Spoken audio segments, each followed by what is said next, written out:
All right, Marla, it's great to have you here on the Voice of Influence podcast. Thank you. I'm happy to be here. So I would love to hear a little bit about your origin story for Ringcatcher. It sounds like you kind of, I'm just going to let you talk because I think it'll be interesting. Oh gosh. Okay. So I need to go. I will go too far back in the weeds. I'll start with Ringcatcher. So Ringcatcher, the how we created Ringcatcher is we realized that there was so many business owners out there that needed education around selling their business, and also the baby boomer. I mean, that transfer of wealth has been happening for some time now.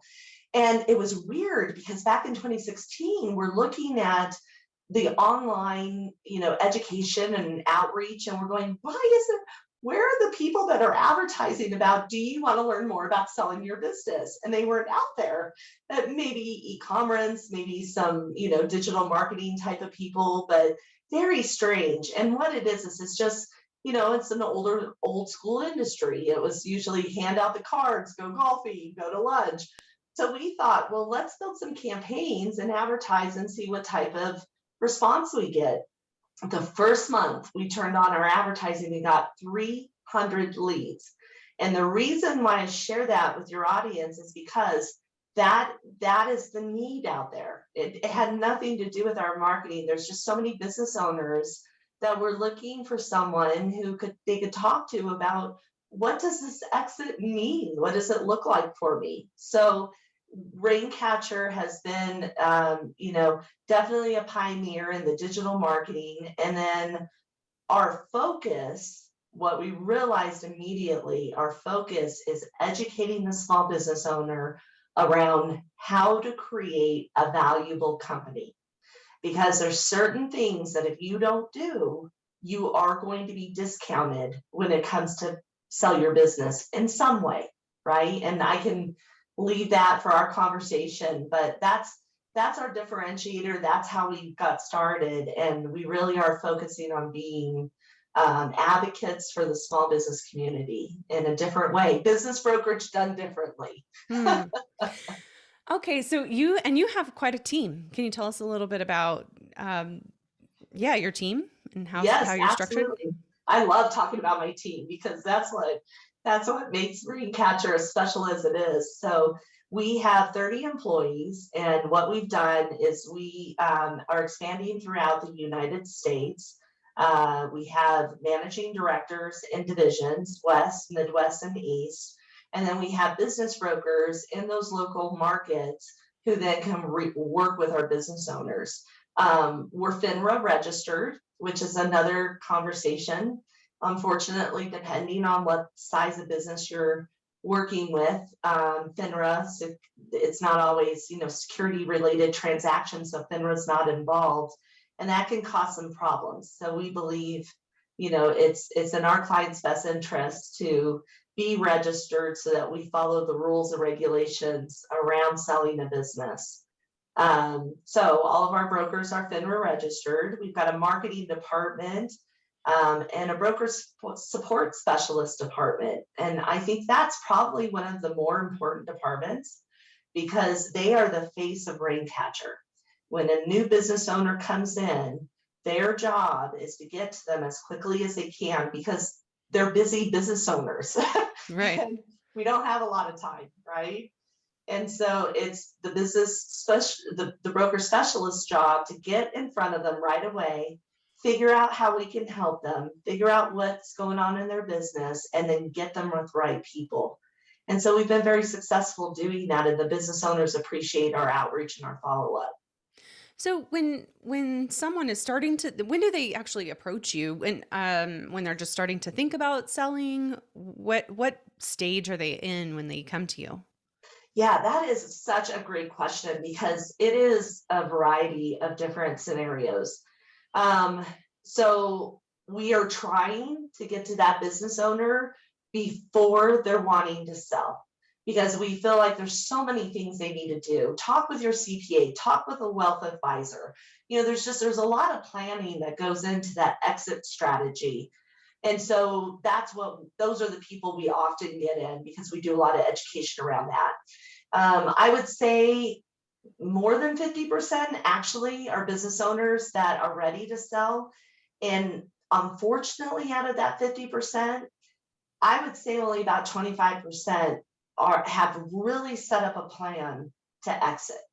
Like they're ready, right? This is something they've been working with a coach, or they've been working with their CPA or a business advisor, and now they're researching different brokerage companies that they could work with. The sad thing is that the other group often, and I say this with compassion because I've been here, is they're just done, especially after COVID and going through COVID. They're just done. It could have been any trigger. It could have been, I'm not worried about payroll one more day. Or I don't think I have it in me to not see my daughter's event and go to this event to bring in the sale one more time. There's a wealth of different reasons why. And so there's a lot of, frustration sometimes when we're talking with business owners if they haven't planned and they just have like an emotional trigger. Yeah, because then when you're at that place where you're just done, you don't want to put more work into it to get it ready to sell. I'm sure that's what you have to do, but it's probably not what you want to do. Well, and any small business owner, I think the commonality that we have, that we share together, is that we've all been in those trenches. we have all at one point, if we're being honest, experienced waking up that one day and going, I'm not doing this anymore.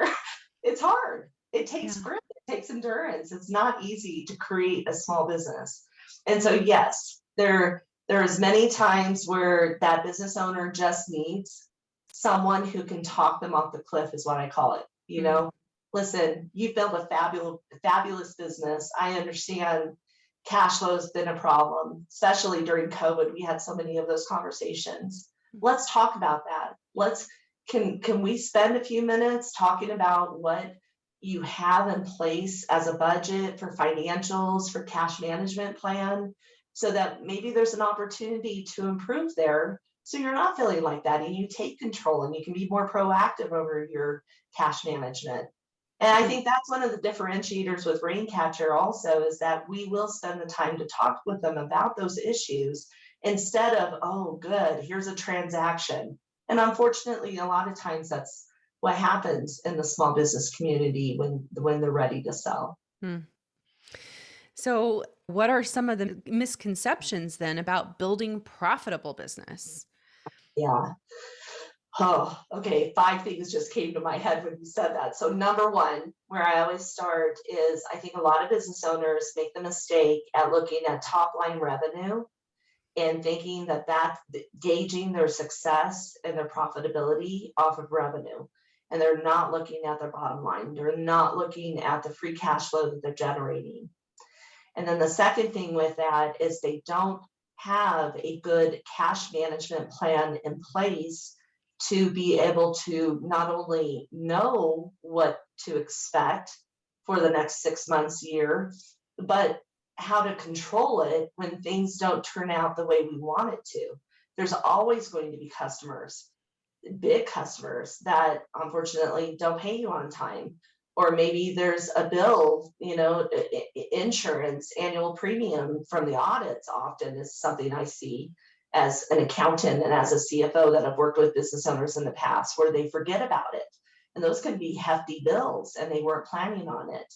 So not only, not paying attention to the true profitability of their company, but also not having a cash flow management plan in place. Those are the top 2 things that I see often working with business owners around profitability. If I could just share one more thing, I think the other thing is a lot of times business owners, especially when they've been in business, I would say like that 2 to 5 year milestone or phase, where they start, for some reason, they start to feel like they need to add more and more products and services to their business because they're afraid, I guess, of losing their customers, or they feel like they should be providing more value to them. But what they don't think about is that in the best interest of your company? Can you be as diligent about profitability if you're providing 10 different products and services versus 5, that you know the true profitability of those products and services. So taking the time to really look at, what is the profit of the services and products? Do you need to provide everything? Are you overstaffing because you're providing services that really aren't that profitable? And, drilling in on your Yeah. finances is where I'm going. Yeah. Yeah. Yeah. And those are hard questions to ask, especially if there is some sort of emotional tie to some of those products and services. I think as small business owners, especially, it's easy to feel connected to your little babies that you've created. Yes, 100%. Well, I tell this story. So, in my career, I'm an accountant and I was in mergers and acquisitions for a long time. And during that time frame that I was working with, we had a 500 million portfolio. And so I was working with middle market businesses and small businesses. And that's what led me to create my CFO company before Ringcatcher.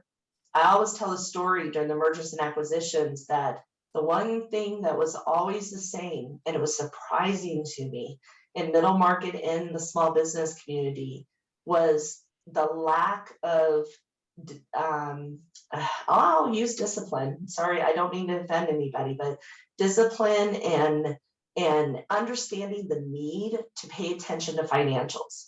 And so I tell the story of a trucking company that was a large company, 50 million in revenue, had been in business for like 60 plus years, brought over from the grandfather to the father to the son. And the son thought he was highly profitable in this new service offering that he was providing in the trucking service. And it looked like it on paper. But when we started drilling in and really looking at all the expenses that were associated with that service, he thought he was doing like a 65% profit margin, and it was closer to like 20%. Mm. And he had been doing this for 2 years and couldn't figure out why he was losing so much money. So it can happen in the small market for sure, in the lower market, but it definitely happens in the middle market too. And it really depends on how you've got your company structured, looking at financials, paying attention to profitability, how your team is approaching adding new services. And I could just go on and on. I'll stop there. It's just one of Sure. All those the bells and things. whistles can become a little too distracting. Yeah. There you go. It makes Yes. sense. Yeah. That actually brings up the question of scalability then. You have certain attributes that you talk about when scaling, having a scalable business model. Would you share those with us? Sure. So scaling a company is really important, especially at a certain phase in your business. So most business owners start with a certain set of products and a certain customer and a certain demographic that they're selling in. But eventually you're gonna become stagnant because there's often not enough growth to continue, if you just stay in one demographic with one particular customer. So being able to structure your business where you can offer your services and products to other markets, vertical markets, is really important. A great representation of that is if you have started your business in your local area and you've been very successful, well, why not consider expanding into other markets in your state? Oftentimes, as long as you set up processes and you have technology in place and you know the type of people you need to hire, that's not that difficult to do. And people overlook that. And so business owners sometimes end up being stagnant in their growth, not realizing that there's other opportunities to expand and scale the business. Demographics is another example. A lot of times I work with business owners who will focus on one industry, specifically when they first start out. And I'm a big advocate for that. I think that's important. It's important to have a niche. It's important to not be everything to everybody. But eventually you might be in a business model where you're not able, you've hit them all. Like They all know you. And so you need to expand those services into other markets, other industries. And so look at the commonality of the industry that you currently work in, and look at other industries. And is there commonality between others? Is there a vertical alliance with other industries that you could expand into? Yeah. So when you're thinking about scaling, they're also thinking about, increasing the value of your business, especially if you're thinking about selling. So are there any factors that you want to share with us that really help drive the value of your business up? Oh, yes. So first, one of the things I think is really important, and I always like to share this, what the advice I'm going to share applies whether you're wanting to sell tomorrow. Please don't sell tomorrow, but if you're wanting to sell tomorrow, or you're wanting to sell 5 years from now, or you're not sure if you ever do want to sell. What I'm talking about is how you create not only a sellable company, but a valuable company, a company that is a true asset. So I think that's really important to talk about, because a lot of people get, wrapped around the axle around, well, I don't think I ever do want to sell. Well, I'm telling you that the drivers I'm talking about are what are going to help you to be more profitable and to be able to stand out from competitors and grow your business and have more control. That's a thing too. So there's 8 drivers that when a buyer comes in to look at a business, it's what they're actually focused on. It's actually the attributes that they're concentrating on, and figuring out if there's risk, or if it's not there, if it's absent, applying a discount to your business purchase, because they already know these are things that are needed. They know, and usually they're going to add that to your business, right? Sure. So that's really important. What I'm talking about is not just my opinion. This is through the buyer's lens, and this is also what it takes to create a profitable business. So there's 8 key drivers that I feel are the most important. The first one is financial performance, and we've talked about that here, that it hands down the most important is you have got to have a system in place where you are reconciling your financials to your bank accounts regularly. You are reconciling your balance sheet. And I've got a whole series that I can talk about on that. So not everybody does this, apparently. No, they don't. And so that the accuracy of what you're looking at. That's the other thing, Andrea, that I've seen is business owners sometimes, and in middle market, I see this, where they're making decisions around financials that are not correct. And so they're thinking that they're making the right decisions. And then, a month later, the accountant comes back and says, oh, sorry, I didn't realize that I hadn't updated, the debt schedule in the last 6 months. And so we actually owe this, not this, or whatever, very important. So financial performance, pay attention to that. The next driver is that I think is very important is what I call the hub and spoke. And in my world, what that is it's owner dependency. So I often talk about this as where the airlines, companies will often have a hub somewhere. And the reason why they do that is it makes it more efficient for them to fly out to other places and operate when everybody comes into one place, right? And that's great. It works really well, except for those of us that live in Denver who've experienced this, where you have a huge snowstorm and the airport shuts down, and then what? Well, that's how hub and spoke applies to owners with the owner dependency. If everything comes back to you as an owner, okay, all customers, all problems, all internal issues around your employees or the processes you have, how can you ever be successful? Because and you can never really grow, because you're going to hit that, that milestone where you can't do anything more. We're all human. There's only so many hours you can work. Definitely. So owner dependency is a huge issue and something that you definitely need to work on. Third driver, I think that is most important is monopoly control. Monopoly control, Warren Buffett talks about this, about the moat that you want to create around your business. So think of, Ireland or Scotland, you've got these gorgeous castles and they've got the little, lake or pond around the castle, right? And they've done that to keep for their enemies from attacking them so quickly, to just add additional boundaries for them to have to cross over in order to get to you. Well, that's the same thing in a business. You want to set up your business so that it's not as easy for a competitor or a new entrant in your industry to just come in and take over your services and your customers overnight. And that's happened. There's lots of case studies around that. Sure. So creating some type of differentiator is really important, and that can be so many things. So many ways to be able to do that, but something where it would either make it really difficult for a customer to leave your company, right? Sometimes that's a cost that's involved if they cancel in a certain amount of time, or maybe it's just so many hoops they have to jump through in order to transfer those contracts. There's just different things around that.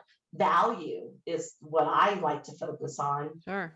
Create a value model where they can't get that service anywhere else. It is only through you and your people that they get that type of value, and cost too. I think that's another thing. A lot of people are worried about outpricing themselves, pricing themselves more than their competitors. But believe it or not, a lot of times if you have the right value in place and you're providing the right services and products, that customer is willing to pay that amount, and they'll actually look at other companies that are priced way below what you're doing and go, something's not right there, because there's no way I could get the value I get less than, what I'm paying for at so-and-so's place. Absolutely. The headache that could come with a cheap purchase or working with somebody that's a lot less expensive, that is not usually worth it for others. Yeah. Yeah, funny. I'm thinking of a quick story I went through personally recently. I recently bought a horse, and I was looking at different stables to board that horse. And I actually made my decisions not around who was cheapest, but because this is something new for me and I wanted a certain value and I knew what I wanted. I actually, I wasn't looking at those that were priced half of some of the others because I wanted a certain value. Yep. So it's not always about who can provide the cheapest product or service. Such a good reminder. Funny, I haven't brought up the horse in the stable in any other conversation, but I think that came to mind. I love it. It's so true, though. I mean, you don't want to just trust your brand new horse to just anybody either. No. Yeah. You read all the stories, and you're like, oh no, I need somebody who's going to pay attention, not hurt them, take care of them. Absolutely. Yeah. Some things are commodity driven, but there are a lot of things that aren't. Mm-hmm. Yeah. So then the next thing that I think of when we're talking about this is so I've already talked about, the growth or the monopoly control, financial performance, hub and spoke. The next thing would be that growth potential. And we talked about that briefly. That is really important, that you have set up SOPs, that you have set up technology, you have people that you've brought in and can onboard properly, and they're doing things the way you want them to do things, so that you can start to expand. And there's so many ways to do that. I mean, online, oh my gosh, look what we saw during COVID, right? The restaurants overnight, these restaurants that survived, this horrible pandemic, were able to figure out how to provide an online ordering system and delivery so food wasn't, cold, and did that overnight. It was incredible. So there's many ways to be able to, sell things online, sell things in a different markets, sell things through a different marketing channel that often I think business owners overlook. And so that growth potential is very important. The next thing that I would like to talk about is the valuation teeter-totter. And what that is when your business, so think of like a teeter-totter, right? Or my favorite child toy when I was growing up.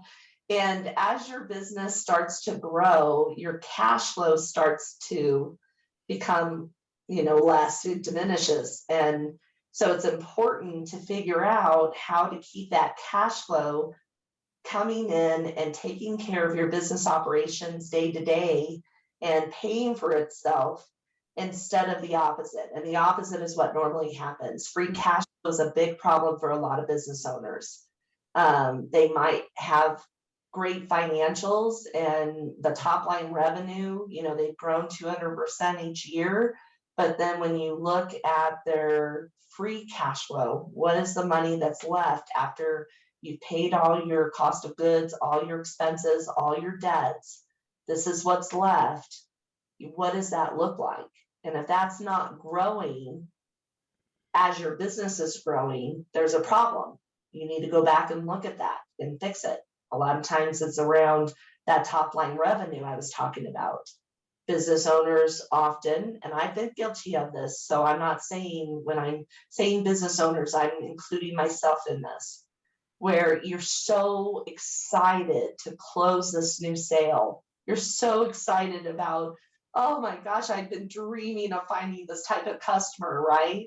But you're not looking at the profit of that sale. Is that really a good investment for your business? So don't get all just dollar sign starry-eyed over the top line revenue. That's right. What can be hurt. Yeah. And then the last few that I like to talk about that I think are equally as important is recurring revenue. Recurring revenue is one of those easy models that I've had business owners challenge me. There's no way that you can come up with a recurring cash flow model for my business. And I have. So there's a lot of ways. Like, I just encourage business owners, it's okay if you're just not thinking of it. Gosh, go get with your peers or go get with a business coach and talk about the different ways and models that you could create to bring in some recurring cash flow. That is just the best way to control free cash flow and the best way to grow your business. So are you talking about things like subscriptions? Is that the kind of thing that you're talking about when you say that? It could be a subscription. It might be like an easy thing that comes to mind is a plumbing company that we work with long ago. The plumbing company was having some trouble with competing with their competitors. And so what they did is they put a maintenance plan in place where for a certain amount of money, they got VIP. So when they called in, they were guaranteed they were going to be seen same day or within, it was like 12 hours, of them calling in.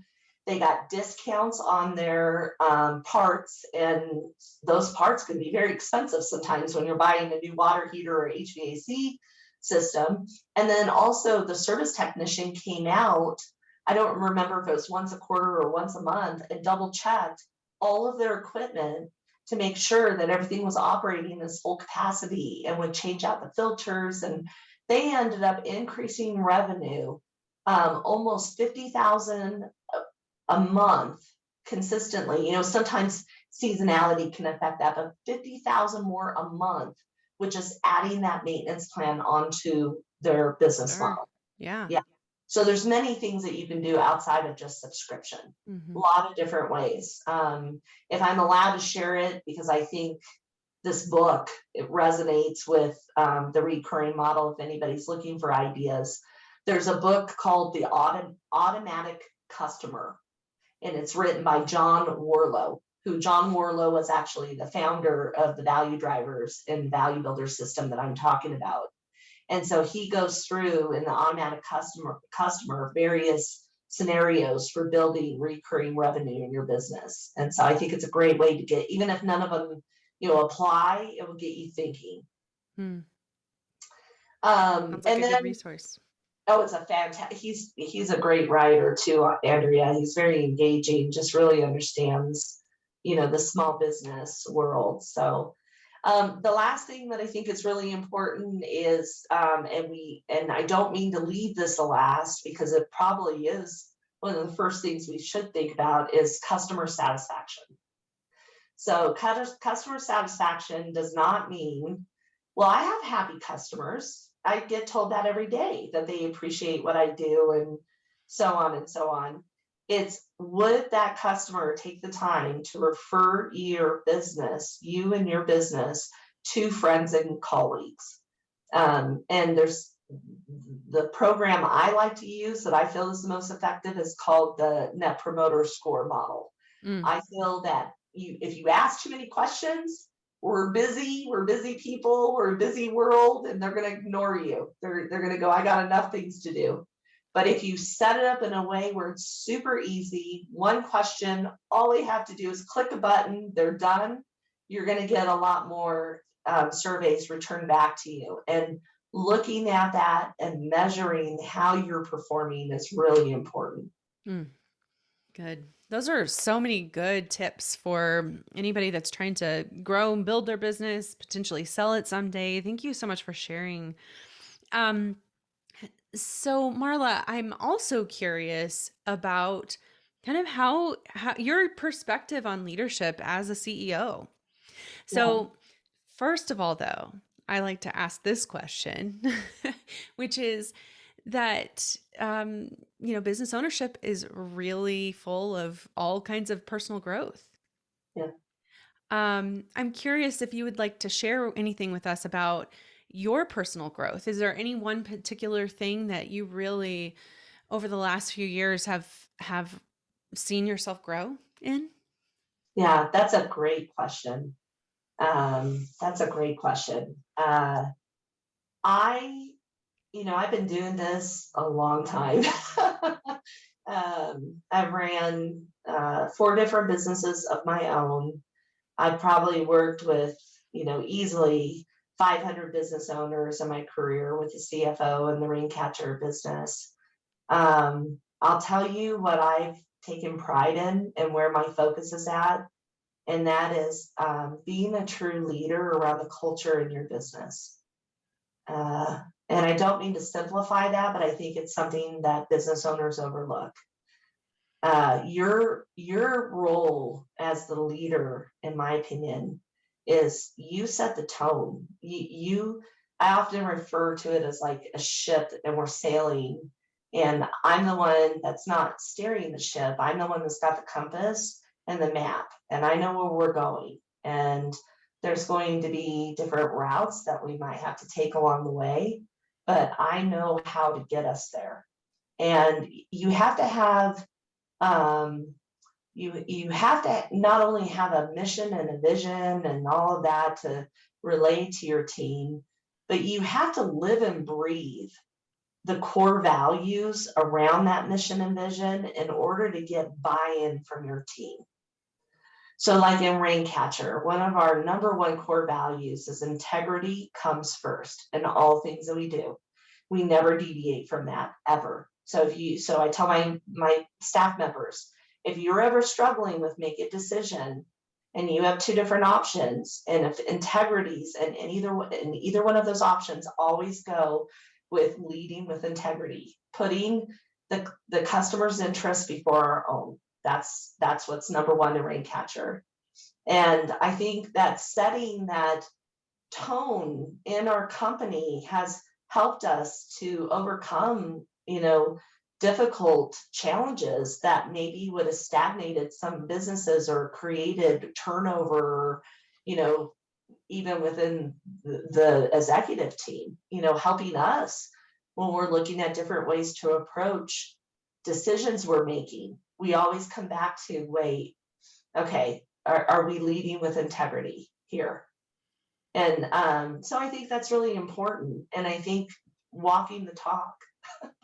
So one of the things that I learned, I've always been a coach. I've always been someone that really enjoys working with people. But there's a difference of managing someone and leading someone. When you're leading someone, there's an authority that you've earned that you can't just make them give you, if that makes sense. Mm-hmm. And Definitely. that's overlooked, I think. And I It's don't know, influence. It's a lot of what we talk about. Definitely. Mm. 100%. And I really value that. I really value that our team sees me as someone that they can follow and they do believe in. And I do honor my word. And I do know where we're going. I know where we're headed. And one more thing, if I can add, I think oftentimes business owners get so wrapped up in the day to day, and it's easy to do. I get it. I've been there. I've been in the trenches for, more months than I want to be, and thinking, oh my gosh, I have got to come up and look at my business 360 because I'm the visionary here. And make sure that you're setting aside time as a business owner to do that.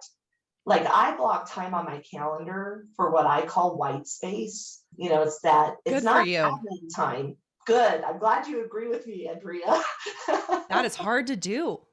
It is And it's so, so valuable. it's a non-negotiable with me. And you know what? My team respects it.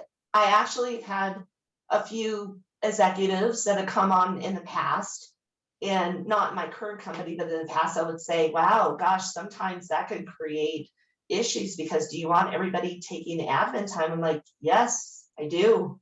As long as they're using that time for admin time, and at an executive level, I want you guys to have, creative Think space, time. the white Yeah. space, because there's no way that you can be successful by just thinking about your department in your company just in the shower. It doesn't work that way. So I'm very diligent about that. Yeah. Hmm. That's cool. Now I've got a follow-up question on this. You were talking about things that potential buyers are looking for in a company. Is culture one of those? It depends on the buyer. It Mm-hmm. depends on the company and the buyer. Mm-hmm. And that's a good point to bring up, Andrea, because a lot of times sellers, business owners will come into us who want to sell their company, and they're so fixated on the purchase price. And I get that. I mean, you need to know what your company is going to sell for before you're even going to, make a decision whether you want to continue that conversation. But what comes out of that conversation once you've had it once or twice with that business owner, it's not just about purchase price. It's about the transition of who's going to buy their business. It's about that legacy. And Definitely.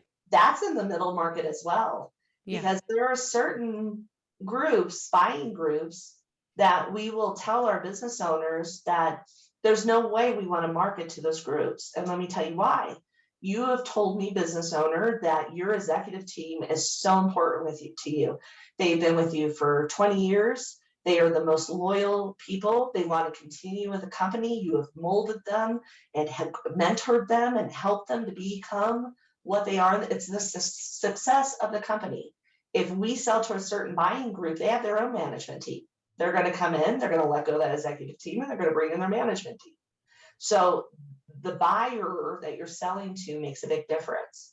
And if you do want to continue a legacy, culture is the number one thing that you need to make sure that that buyer understands and believes in and wants to continue.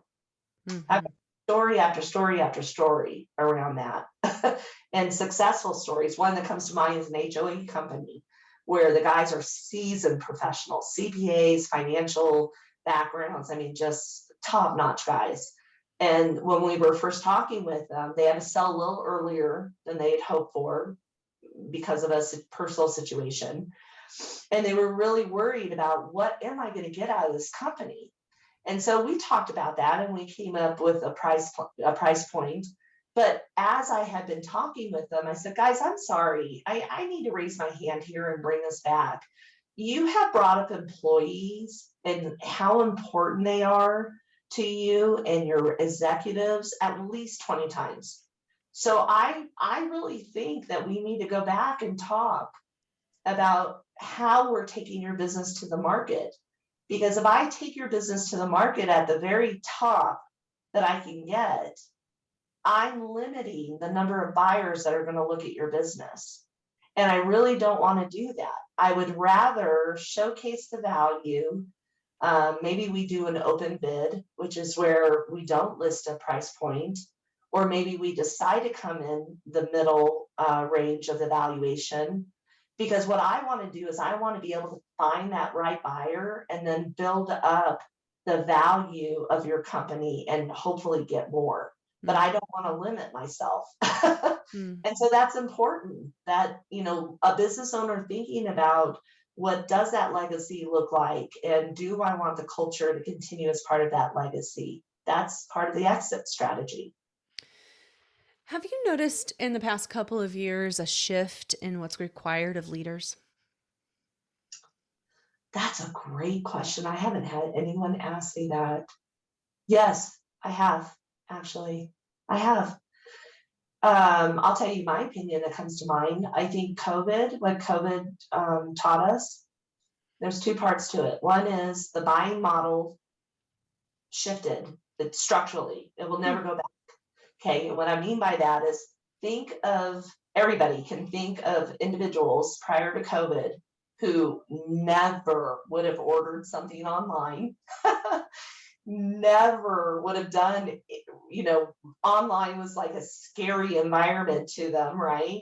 COVID taught us we had to embrace that.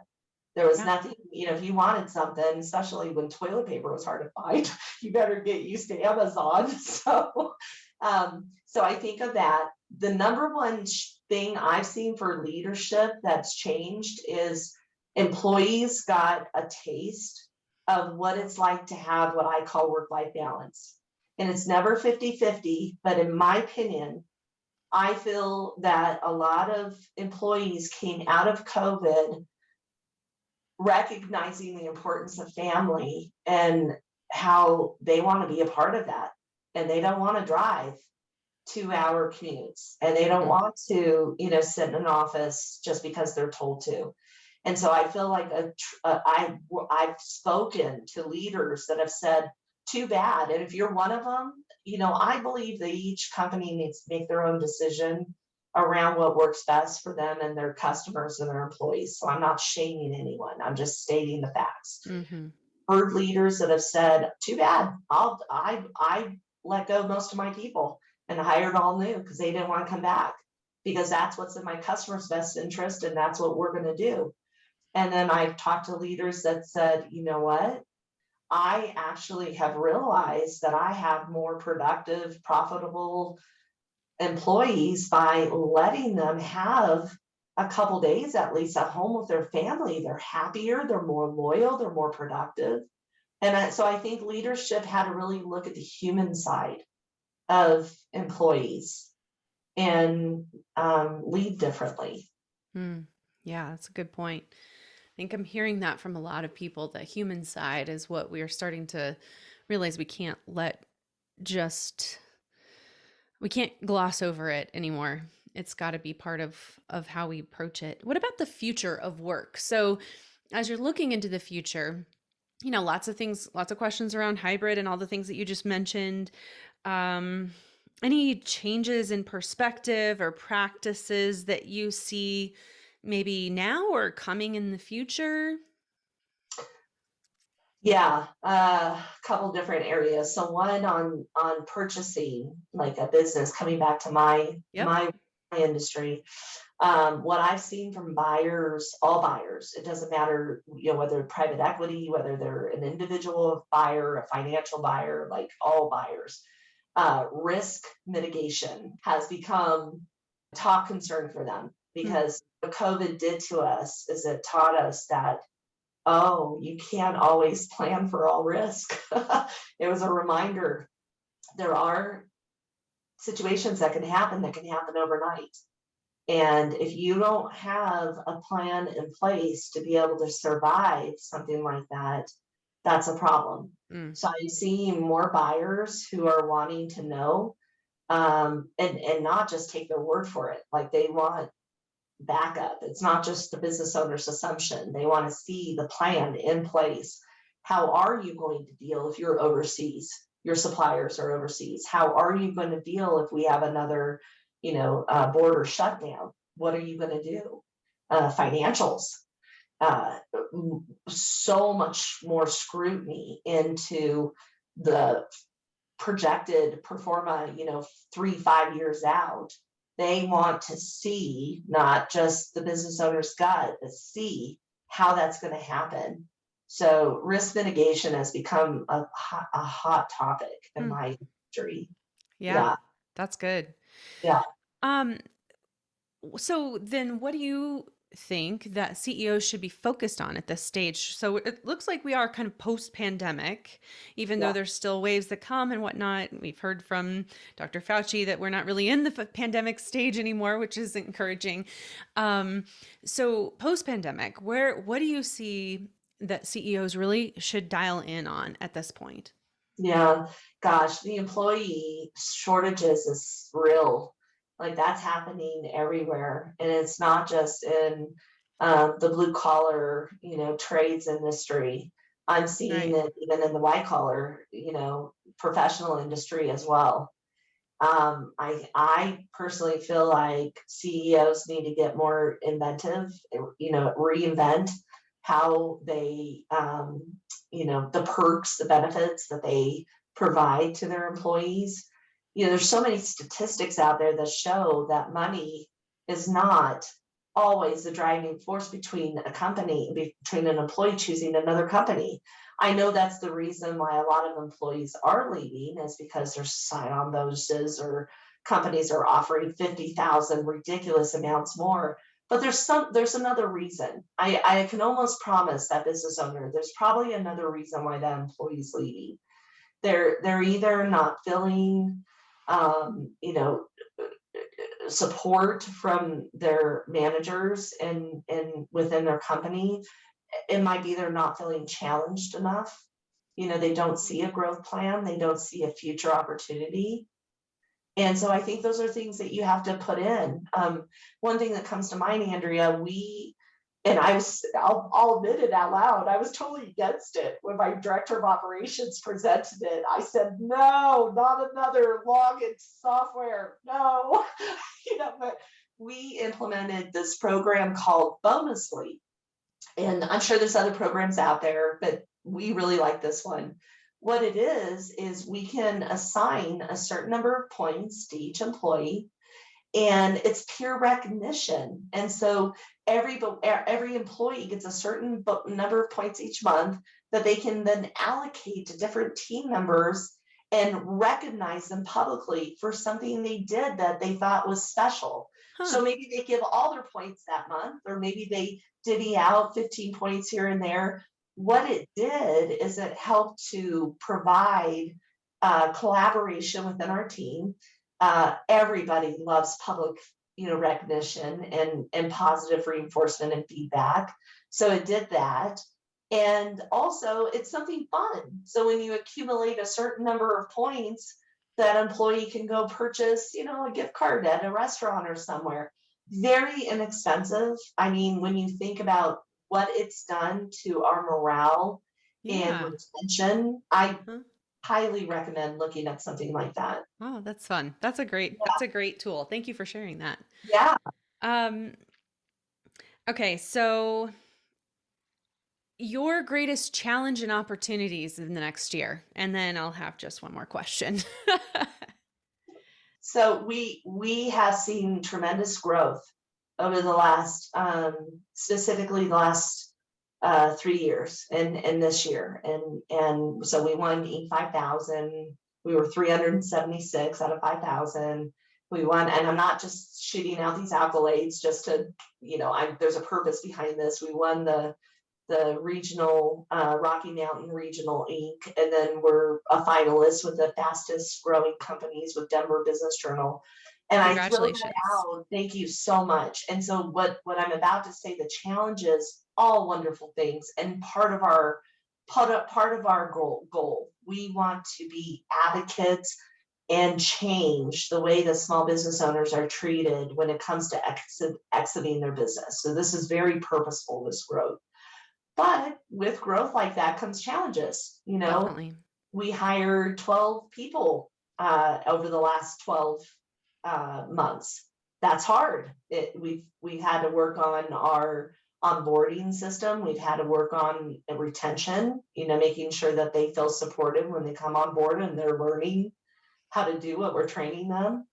And then not forget about our OGs, our employees that have been with us forever. Make sure that they feel valued and they feel appreciated and they feel like that there's a growth plan and challenges ahead of them, so they're not looking elsewhere. So it's been challenging. It's a great problem to have, but it's also very challenging. And so my focus over the next couple of years is, I already know what we're doing because this is what my company is built around.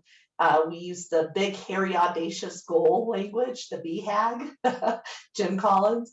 And our big, hairy, audacious goal is to become the #1 business brokerage in the United States by December 31st, 2025. So that is everything I do is driven towards that success. So lots of education, doing these type of things with you, Andrea, and talking with the business owners about, again, how not just to sell a company, but how you create a valuable company, something you can be proud of and is a true asset. So. Okay, so before I ask my last question, where can people find you and Ringcatcher? Sure. So they can reach out to ringcatcher.com. That's the best way. They can get a hold of me. I always give out my information because I love talking with individuals. Marla, Marla at ringcatcher.com. Very easy. And one thing I will share, if you go to our website, we offer not only a free valuation on your company, and please, if you're a business more that's going, well, I'm not thinking of selling for 10 years, that's okay. I really believe you should have a benchmark and know where you're at. So more than happy to talk to you, even if you're 10 years or not sure if you're ever going to sell. And then there's also an assessment that you can take around the value drivers that I just talked about for free. So we'd love to provide that information to your podcast listeners. Well, thank you for sharing that. Okay, so a voice of influence, the way that we define it, it is somebody who they develop their voice as a leader. They clarify their mission. They build into their team. What last piece of advice would you give to somebody who really would like to be a voice of influence in their company? Wow. There's